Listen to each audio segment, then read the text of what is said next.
Hi, I'm going to try and tell you what is happening in my life as quickly as possible. I'm a very long-winded woman who loves to chat and loves to talk, so when I get started, it's quite difficult to keep it short. My two children went to Cape Town on a holiday and never returned. I had contacted my son and said, you spend very little time, you're very disinterested in your siblings. Wouldn't you like to have them come and visit you for Christmas so that they can go to the scratch patch if it's open, or to walk at the beach, or go see the baboons at Cape Point, or the penguins? Let them get out. We live in a little country town here called Albertinia, and I just thought it would be fun for them to see their family members down in Cape Town and do some interesting things. And also, they had been very, very stressed about COVID, especially my 18-year-old that has anxiety and OCD.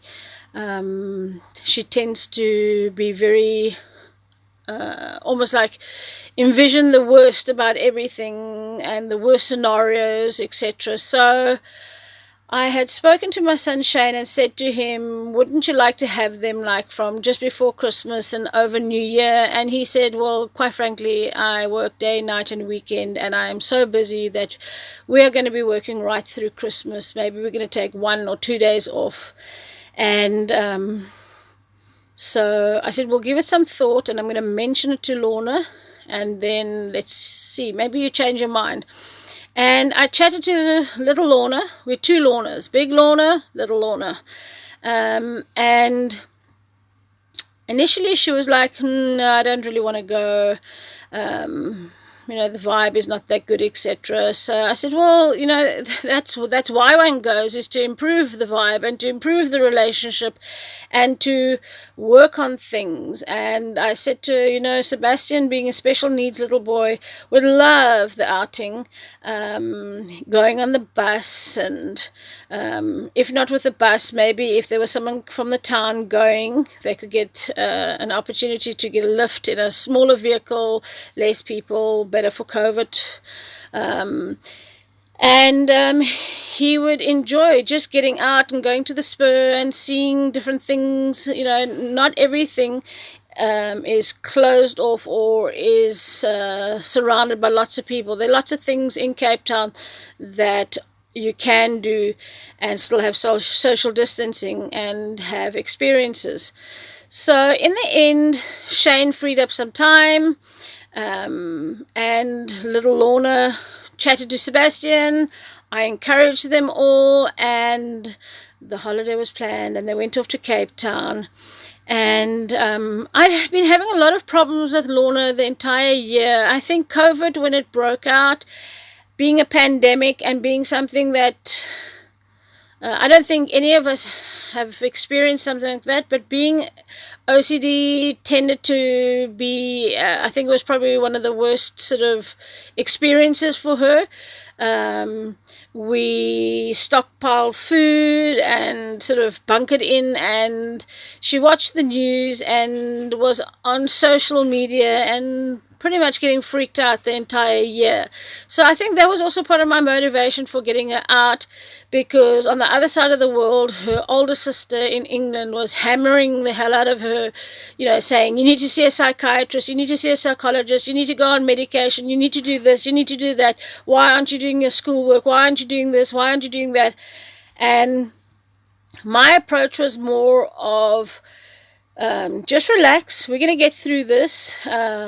Spend more time, if you feel the need, on your music, on your playing your instruments, reading a lot. If you're not coping with your schoolwork, I understand. If you're not able to be as functional, up as early in the morning, or as productive as you normally. She's a very busy person, and she has lots of pets and lots of hobbies and activities, and she's very creative. But I found that as the pandemic kind of opened up, she became a lot more stressed and staying up late at night, worrying, I think, and getting up later in the morning and just being a little overwhelmed. I think we've all been pretty much overwhelmed. I spoke the other day to a psychologist, and she said she has a 4.5 month waiting list, and she said everybody is just so freaked out, the loss of control, etc. So when I phoned her to check who's actually confirming the booking on the bus, we have a little bus that goes through our town, and I said, who was going to give the a call. She said that Shane would, but that she would like to stay maybe a few days longer. And then as we talked a bit further, it became a few weeks. And then it became maybe she should stay in Cape Town and start to see a psychologist and a psychiatrist and try to get a handle on her OCD and her anxiety, etc. And that could maybe land up being a month or two.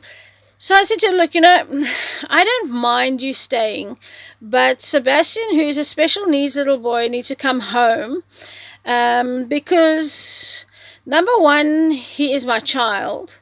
You are 18 years old and you're also my child, but you're basically a grown-up. So you can stay in Cape Town and you're more able to fend for yourself and think for yourself, whereas he tended to have, he is 14 years old, and his mental capacity or understanding or style or almost like the way he sees things is that of about an 8 to 10-year-old. So I said to her I'd like him to come home, and it's a crazy thing, but I have incredibly beautiful children, but they are very, very, very self-willed. I suppose they got it from me. They tend to fight for what they want, which they've seen me always fighting for Sebastian, for baby Daniel, the baby I had before Sebastian's rights.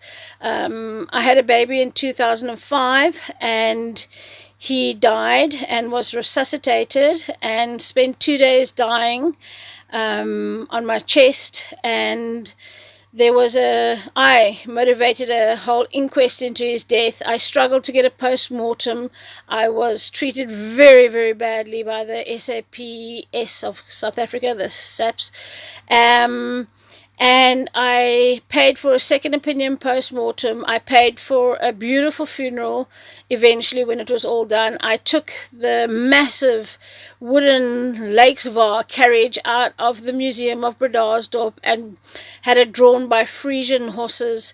I was very, very upset because I'd lost a child, and also because the reason I think I went to such an extent with his funeral was because of the violation of his rights as a human being, how the whole process had unfolded. And crazily enough, I thought the story couldn't get worse.